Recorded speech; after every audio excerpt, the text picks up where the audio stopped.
नमस्कार दोस्तों, आज हम बात करेंगे इंडिया और श्रीलंका के बीच खेला गया दूसरे ओडीआई के बारे में, जिसमें श्रीलंका ने इंडिया को शानदार तरीके से हराया। इंडिया को श्रीलंका ने 32 रनों से हराया है। इंडिया इस मैच में बहुत ही ख़राब प्रदर्शन किया। इंडिया की बॉलिंग तो बहुत ही शानदार हुई, खासकर लास्ट कुछ ओवरों में उन्होंने अच्छी बॉलिंग नहीं की थी और बैटिंग बहुत ही थर्ड क्लास बैटिंग हुई है। श्रीलंका की हम पहले बात करते हैं। श्रीलंका ने टॉस जीतकर पहले बल्लेबाजी करने का फैसला किया। जब श्रीलंका बल्लेबाज बैटिंग करने आए तो पहला विकेट तो श्रीलंका का पहले ही ओवर की पहली बॉल पे ही गिर गया था पथुम निशंका, जिन्होंने कुछ खास प्रदर्शन नहीं किया इस मैच में। वो पहले ही बॉल पे आउट हो गए। लेकिन अविष्का फर्नांडो और कुशल मेंडिस, ये दोनों ने बहुत ही शानदार बल्लेबाजी की, एक पार्टनरशिप बिल्ड किया और उन्होंने 74 रन की पार्टनरशिप की। दोनों बल्लेबाजों ने 74 रनों की पार्टनरशिप की 101 गेंदों में। उस समय जो ज़रूरत था और श्रीलंका टीम को, उन दोनों प्लेयर ने वही करके दिया, क्योंकि उस समय अगर विकेट गिर जाता तो श्रीलंका टीम पूरी तरह से दबाव में आ जाती और उससे उभरने में शायद बहुत टाइम लग जाता। लेकिन श्रीलंका ने बहुत ही शानदार परफॉर्मेंस दिया। उसके बाद फिर अविष्का फर्नांडो और कुशल मेंडिस के बाद समर विक्रमा जो है वो कुछ ज़्यादा खास नहीं कर पाए। वो 31 बॉल पे 14 रन ही बना सकी। कप्तान श्रीलंका, जिन्होंने 42 बॉल पे 25 रन बनाए। जनित लियांगे 29 बॉल पे 12 रन, जिनको कुलदीप यादव ने कैच एंड बोल्ड आउट किया है। उसके बाद धुनीत वेलालगे श्रीलंका को एक बहुत ही ज़बरदस्त ऑलराउंडर के रूप में मिला है प्लेयर, क्योंकि धुनीत वेलालगे खासकर वो इंडिया के खिलाफ बहुत ही शानदार बल्लेबाजी करते हैं। गेंदबाजी उनका प्रदर्शन खासकर इंडिया के खिलाफ बहुत ही शानदार रहता है। हमने 2023 के एशिया कप में भी देखा, जब इंडिया श्रीलंका का मैच था तो उसमें उन्होंने इंडिया के 5 आउट किए थे, जिसमें वो प्रमुख बल्लेबाज थे। विराट कोहली थे, रोहित शर्मा थे और केएल राहुल थे। मतलब धुनीत वेलालगे जब भी इंडिया के खिलाफ खेलता है तो बहुत ही शानदार परफॉर्मेंस देता है। हम लोगों ने पिछले मैच में भी देखा, उन्होंने बैटिंग में 62 रन के आसपास बनाया, फिर बॉलिंग भी ज़बरदस्त की। श्रीलंका को धुनीत वेलालगे बहुत ही शानदार प्लेयर मिला है। उसके बाद फिर धुनीत वेलालगे आउट हो गए, कुलदीप यादव ने लिया इनका विकेट। उसके बाद कमिंडू मेंडिस ने जो बल्लेबाजी की निचले क्रम के बल्लेबाजों के साथ, वो बहुत ही ज़बरदस्त था। कमिंडू मेंडिस जब क्रीज पर आए तब श्रीलंका टीम बहुत ही मुश्किल में थी। उस वक्त 136 पे 6 विकेट थे, लेकिन कमिंडू मेंडिस ने जिस तरह से बल्लेबाजी की वो बहुत ही काबिल तारीफ़ है। उन्होंने जो नीचे के बल्लेबाज आए थे, धनंजय डी सिल्वा और वेंडर से, इन दोनों के साथ मिलकर उन्होंने बहुत ही अच्छी पार्टनरशिप की और टीम के स्कोर को एक सम्मानजनक स्कोर जो कि 240 तक पहुंचाया। लेकिन कोलंबो में 240 भी अच्छा खासा टोटल है, क्योंकि इससे पहले हमने कई पिछले मैच में भी देखा 230 रन बने थे, उसमें भी मैच टाई हो गया था। और इस मैदान में पार स्कोर 225 के आसपास है, तो 15 रन तो ज़्यादा बना ही दिया था श्रीलंका। और इंडिया की बॉलिंग की बात करें तो सिराज ने 8 ओवर में 43 रन दिए, 1 विकेट लिए। अर्शदीप सिंह को कोई विकेट नहीं मिला, 9 ओवर में 58 रन आज महंगे साबित हुए। अक्षर पटेल अभी फ़िलहाल इंडिया के बहुत ही बेस्ट प्लेयर हैं। चाहे बैटिंग की बात करें चाहे बॉलिंग की बात करें, वो दोनों प्रारूप में बहुत ही शानदार खेल दिखा रहे हैं। उन्होंने 9 ओवर में 38 रन देके 1 विकेट लिए। शिवम दुबे वो 2 ही ओवर डाले जिसमें 10 रन दिए, कोई विकेट नहीं लिए। वाशिंगटन सुंदर ने ज़बरदस्त बॉलिंग की, 10 ओवर में 30 रन और 3 विकेट।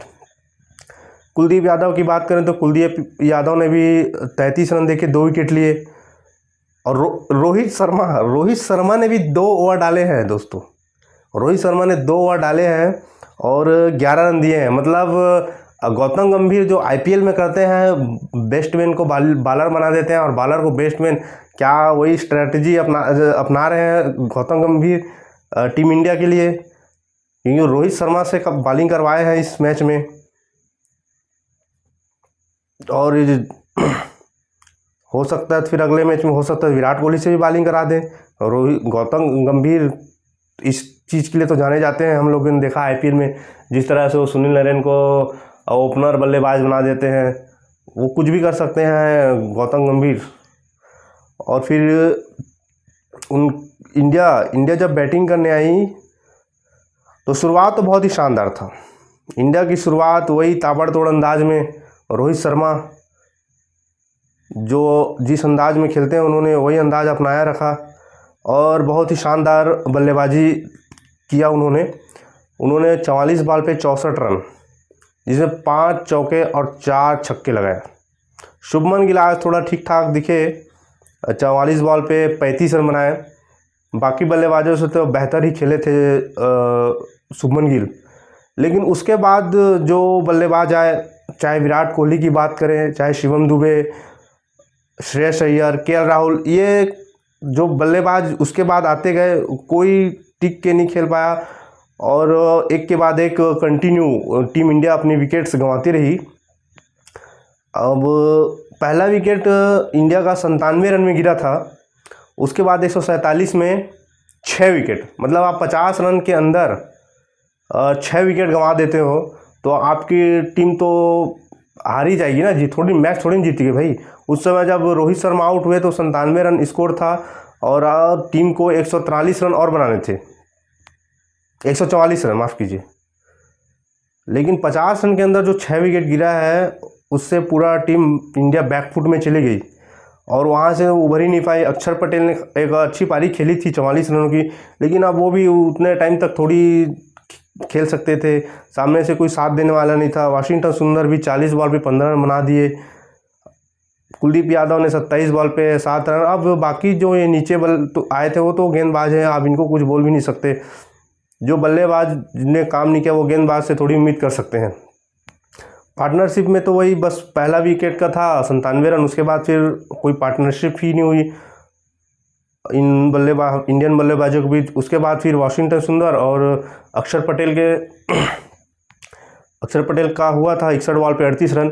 लेकिन बाकी जो बल्लेबाज टीम इंडिया के हैं उन्होंने बहुत ही ज़्यादा ख़राब प्रदर्शन किया है। तो हम विराट कोहली की बात करें, Virat Kohli T20 world cup 2024 के बाद डायरेक्ट यहाँ ओडीआई सीरीज़ खेलने आए श्रीलंका में।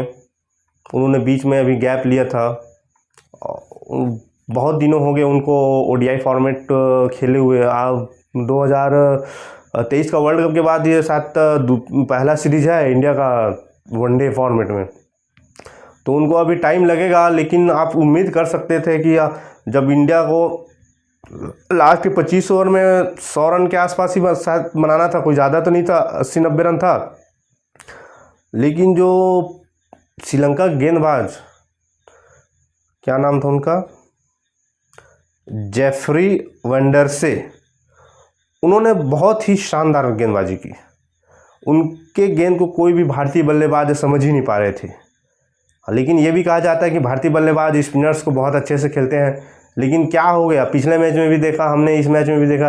पिछले मैच भी श्रीलंका के जो स्पिनर्स थे वो भारतीय बल्लेबाज पे ज़्यादा हावी हो रहे थे। इस मैच में पूरी तरह से हावी हैं कि पूरा 9 के 9 विकेट श्रीलंका के स्पिनर ही लेके गए।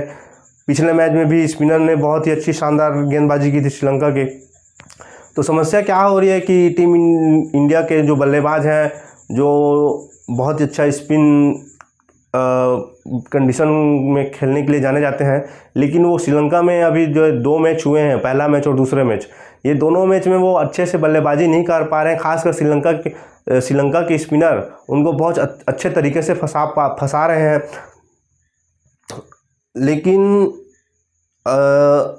इंडिया के जो स्पिनर हैं वो उतना खास प्रदर्शन तो नहीं है, लेकिन श्रीलंका की स्पिनर से तो कम ही है। प्रदर्शन कर रहे हैं ऐसा नहीं है, लेकिन श्रीलंका के स्पिनर से कम अच्छा प्रदर्शन कर रहे हैं। क्योंकि श्रीलंका की स्पिनर जो क्वालिटी स्पिनर है वो प्रॉपर स्पिनर है, जैसे कि ये जेफरी वेंडरसन ने बहुत ही शानदार गेंदबाजी की।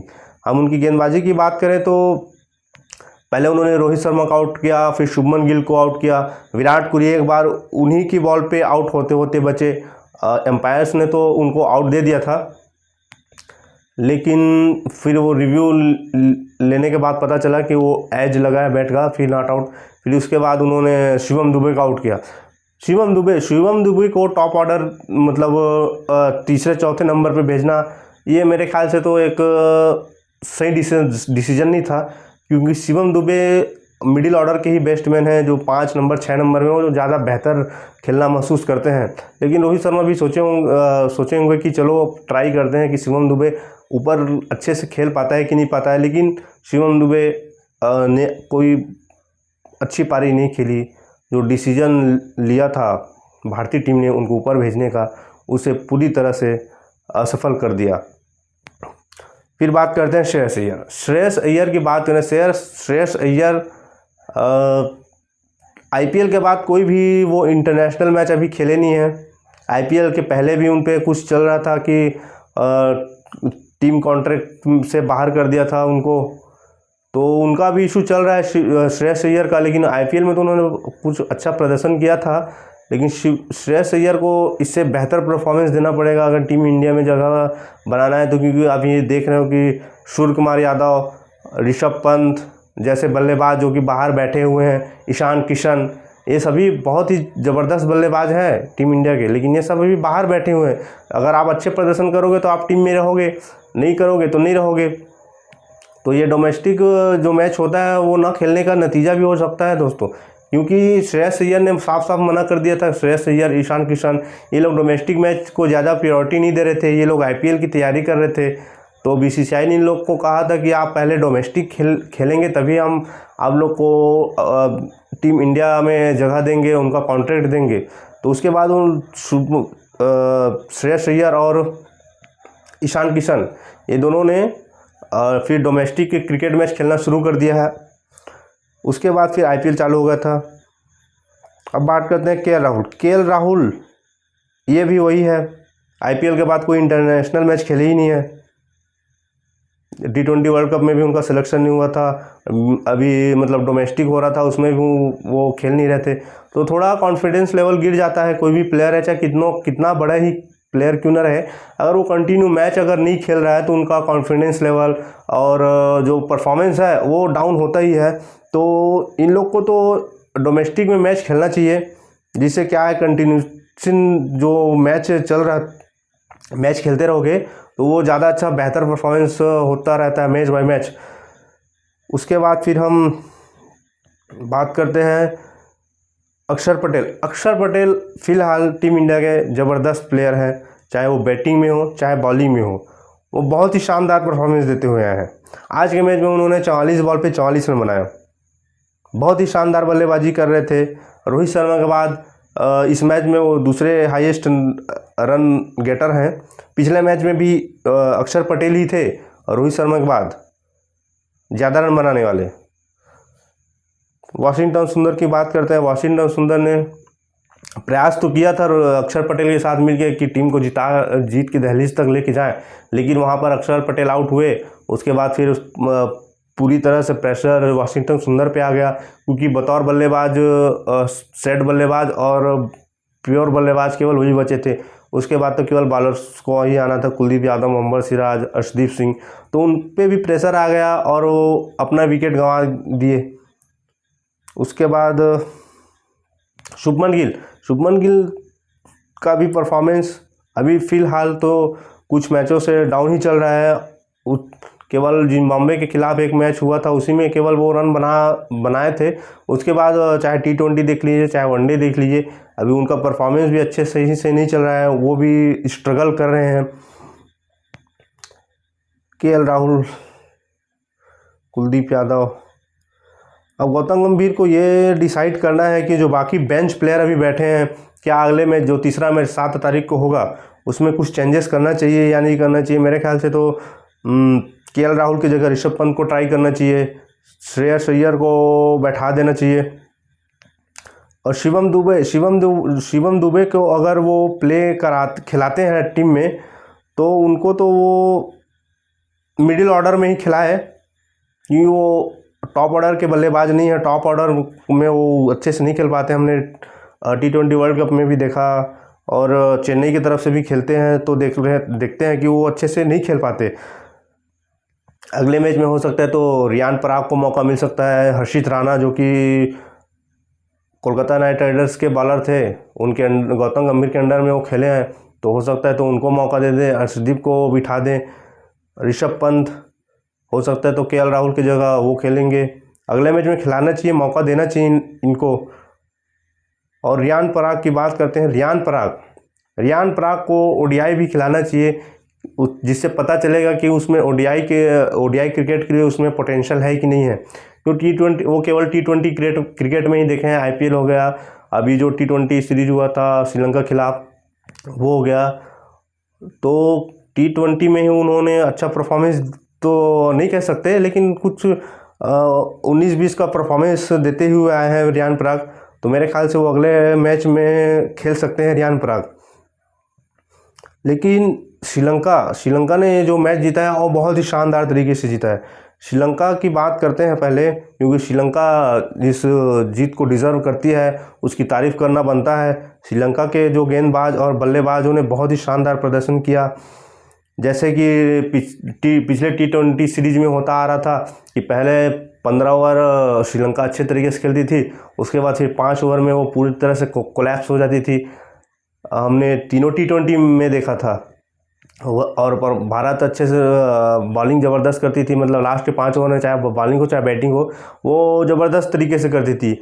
वही हो रहा है अभी ODI मैचों में इंडिया के साथ, क्योंकि इंडिया पहले जो पहला विकेट होता है, रोहित शर्मा जब तक क्रीज पर रहते हैं तब तक तो बहुत ही शानदार परफॉर्मेंस कंडीशन रहता है, स्थिति बहुत ही शानदार रहती है कि अब यहाँ से तो इंडिया मैच जीत ही सकता है, हार ही नहीं सकता। हमने पिछले मैच में भी देखा और इस मैच में भी देखा। लेकिन जैसे ही रोहित शर्मा आउट हो जाते हैं, उसके बाद पूरी तरह से जो टीम इंडिया के प्लेयर हैं वो पूरी तरह से कोलैप्स कर देते हैं, वो प्रेशर हैंडल ही नहीं कर पाते। हमने विराट कोहली को आउट होते देखा इस मैच में भी, पिछले मैच में भी। 2 सीनियर प्लेयर आउट होने के बाद जो यंग प्लेयर हैं उन लोग को जिम्मेदारी लेना चाहिए कि हम मैच जिताते हैं इस मैच को। लेकिन कोई भी जो यंग प्लेयर हैं, जैसे राहुल हो गया, श्रेयस अय्यर, ये पिछले मैच में भी उन्होंने कुछ खास परफॉर्मेंस नहीं दिया था। इन लोग को तो क्रीज पे रह के समय लेके खेलना चाहिए, जल्दबाजी करने की कोई ज़रूरत ही नहीं था इस मैच में।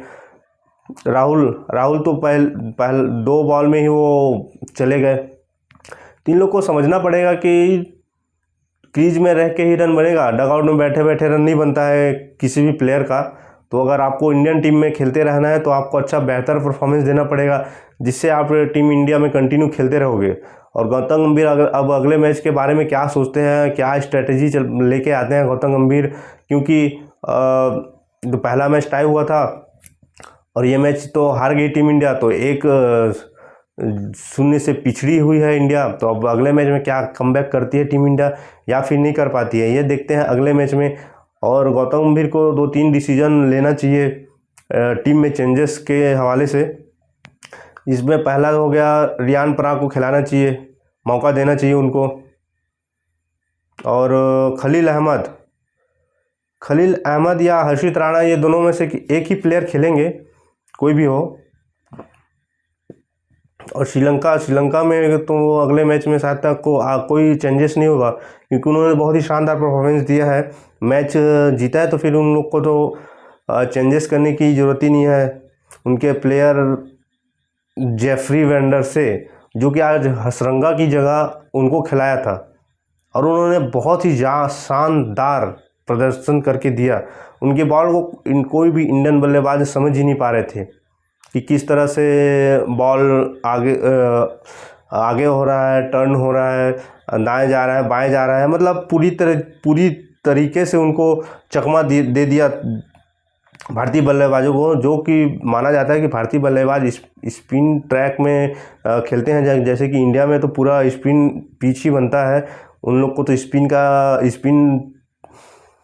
पिच के एक्सपर्ट भी कहते हैं, बैटर्स को इनके जैसा कोई दुनिया में खेल ही नहीं सकता, लेकिन श्रीलंका के गेंदबाजों के सामने वो पूरी तरह से कोलैप्स कर देते हैं। हमने पिछले मैच भी देखा और इस मैच में भी देखा।